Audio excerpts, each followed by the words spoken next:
lot of this isn't going to make sense to you, and I'm sorry about that. I'm just going to start at the beginning, with the house.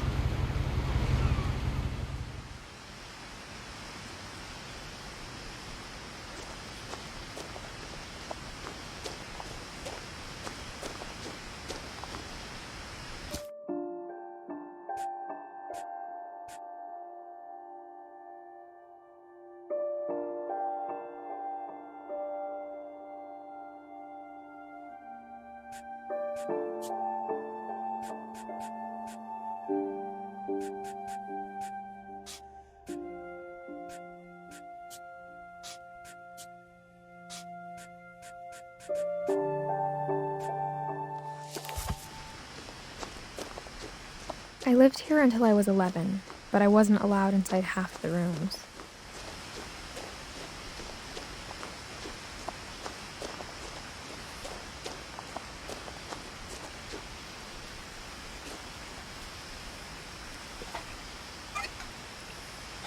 Inside the mailbox were bills from 7 years ago, marked urgent, open immediately.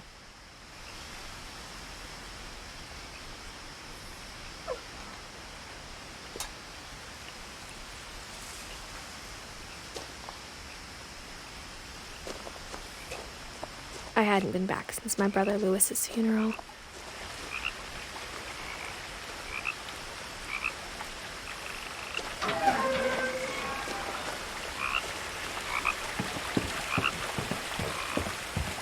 In her will, my mother left me a key, but didn't tell me what it unlocked.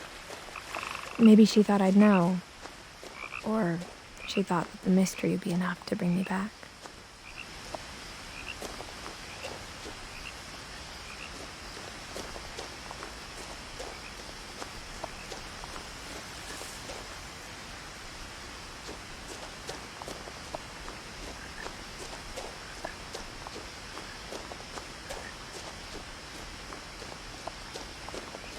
No one had driven this way in a long time, but I saw a few hoof prints.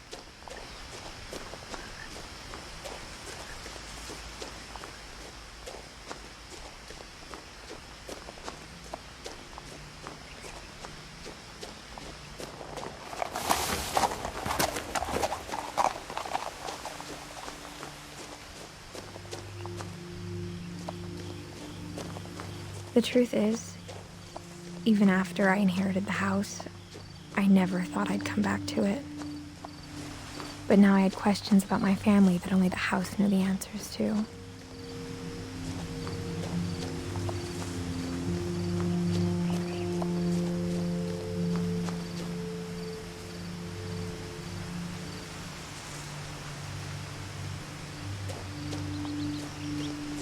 The house was exactly like I remembered it, the way I'd been dreaming about it.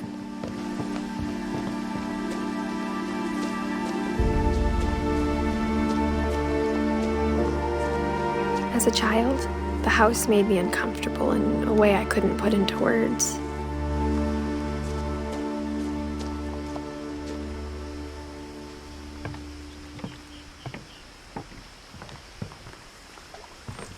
Now, as a 17-year-old, I knew exactly what those words were. I was afraid of the house.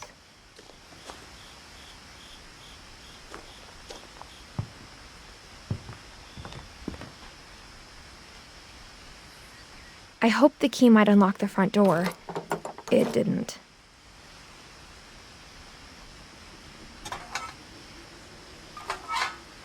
Looking in, I felt like the house itself had been waiting for me.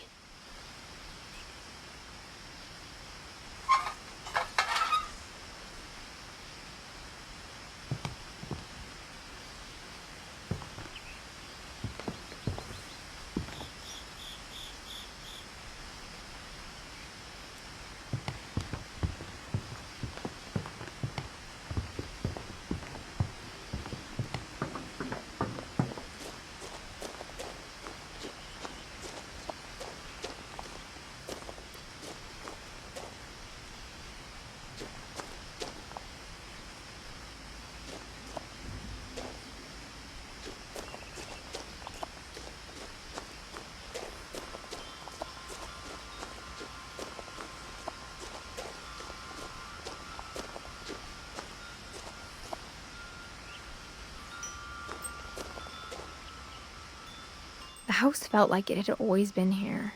Even the swing set was older than my mother.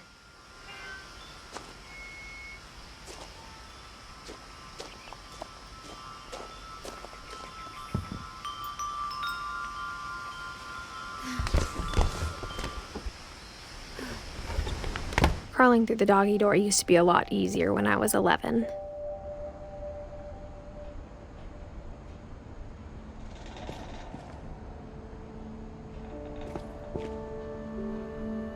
The power had been turned off the night we left.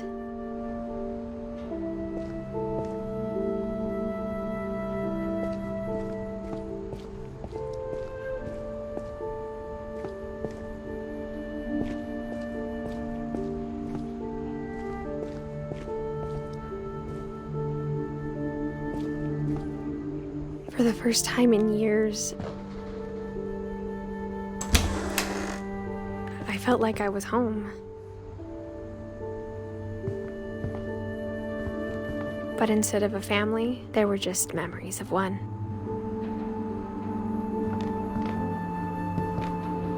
Like how after Louis started working at the cannery, we all got sick of eating salmon. Except our cat, Molly.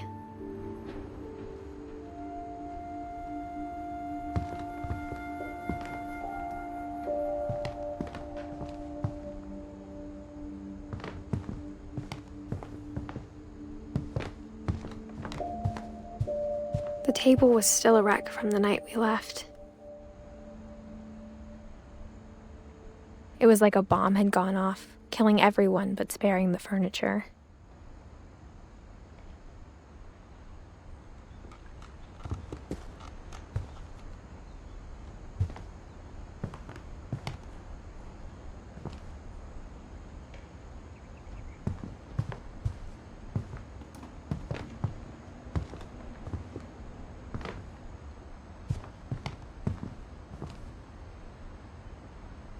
My mom was the only one of us who could imagine Great-Grandma Edie living in a nursing home.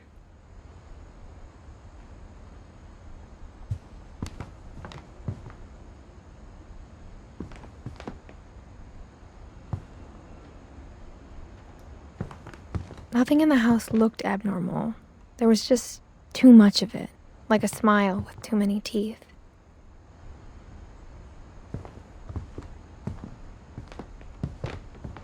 Even the fireplace had a story. Edie told me the bricks came from the original house, after it sank.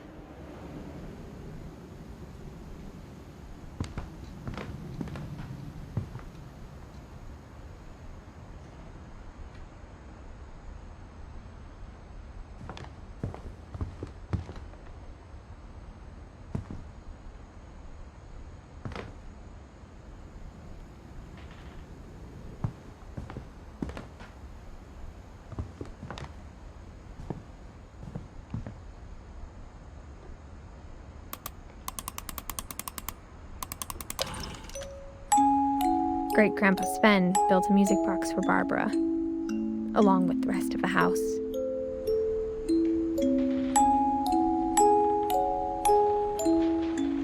Mom always told me to stay out of the basement, so I wasn't too surprised when the key didn't fit.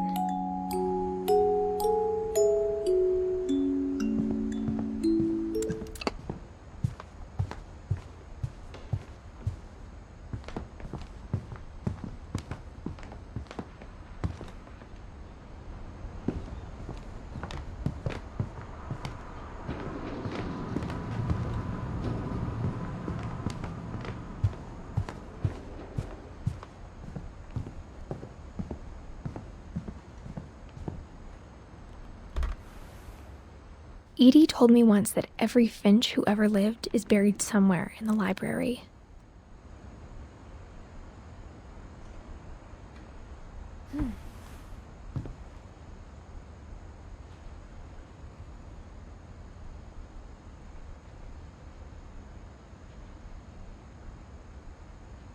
A lot of things got left behind in the whirlwind of that last night.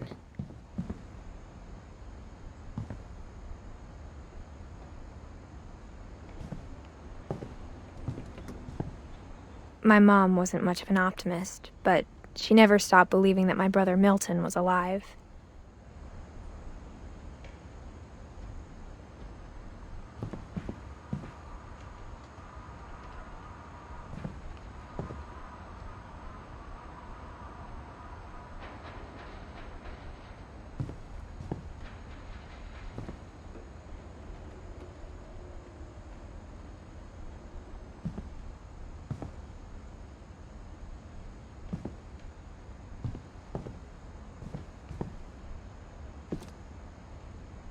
After Milton disappeared, Mom sealed up all the bedrooms. Then Edie retaliated and drilled peepholes.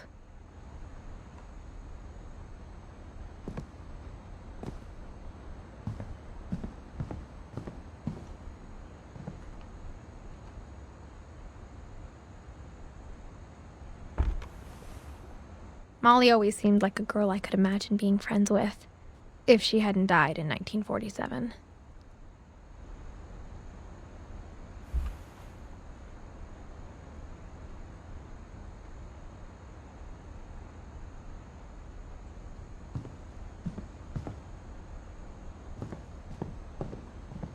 I spent a lot of time playing in Great Uncle Walter's room. I think my mom sometimes regretted not sealing it up.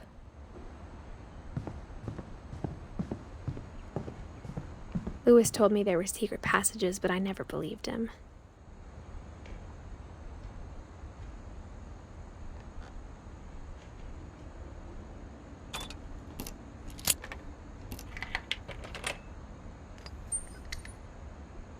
Turns out, my mom was really good at keeping secrets.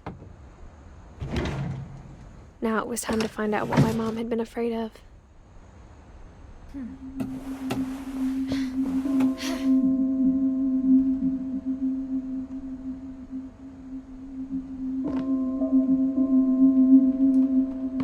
Reading this, maybe it sounds like I had a plan. But I had no idea what was behind that door.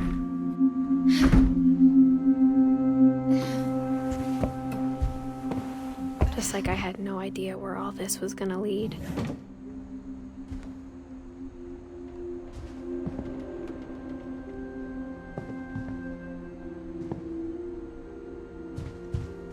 I grew up looking at Molly's room through the peephole.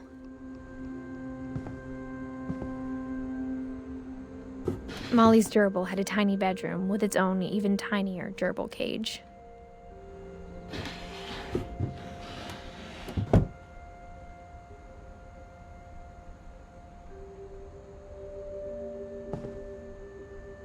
Being inside for the first time, I felt like I'd stepped behind a painting.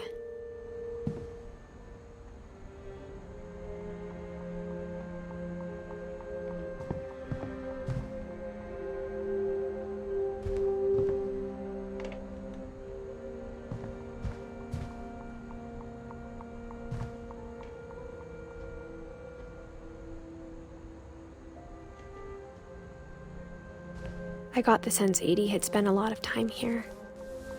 December 13th, 1947. Dear Diary, I'll be gone soon, but I wanted to tell somebody about what's gonna happen. It started when Mom sent me to bed without dinner. I woke up and I was starving, so I looked around for something to eat. The gerbil food was dry, but I didn't mind it.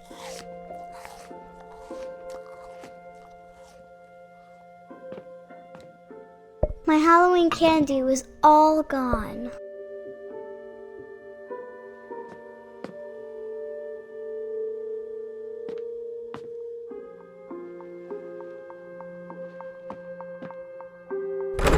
Mom, can I come out now? Sweetheart, it's late. Go to sleep.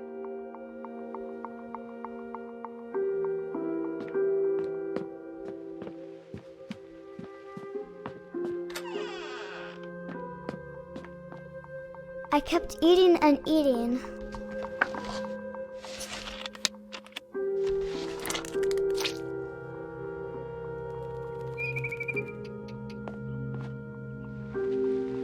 I ate a lot of things that night.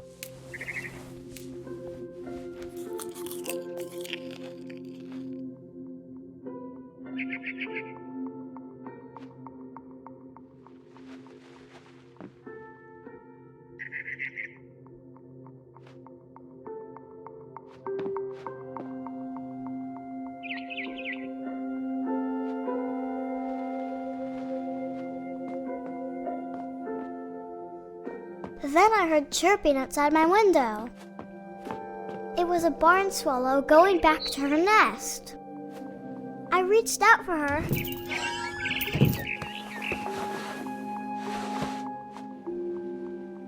then suddenly, I was a cat.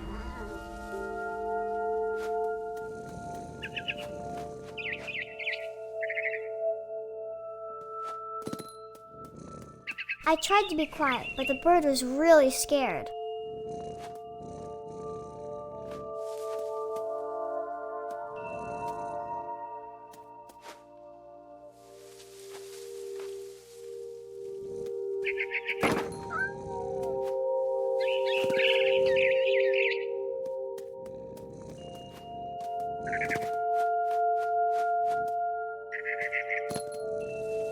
Mom and Dad didn't even look at me.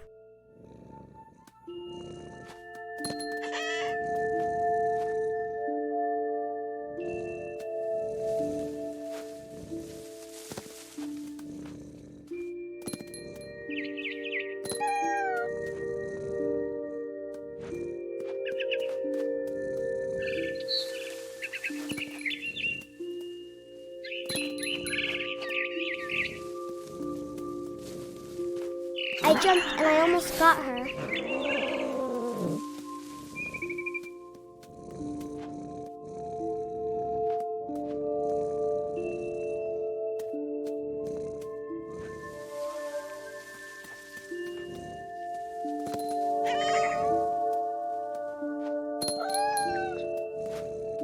I could tell she was getting really tired.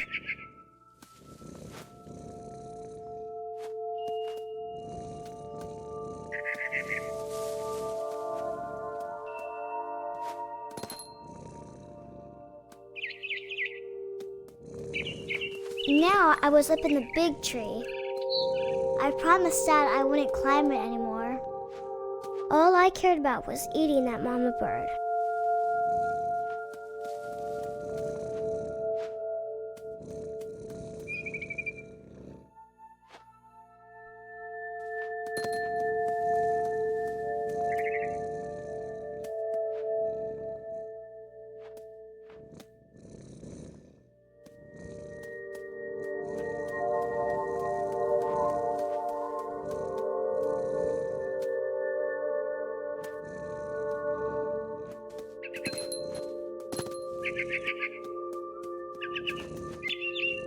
I gobbled her up.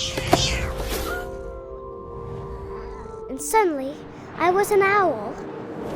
First, all I heard was the wind.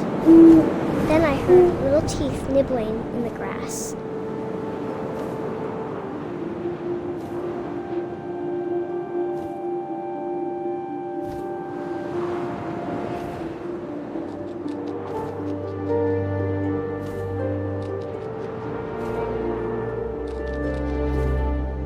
Rabbits.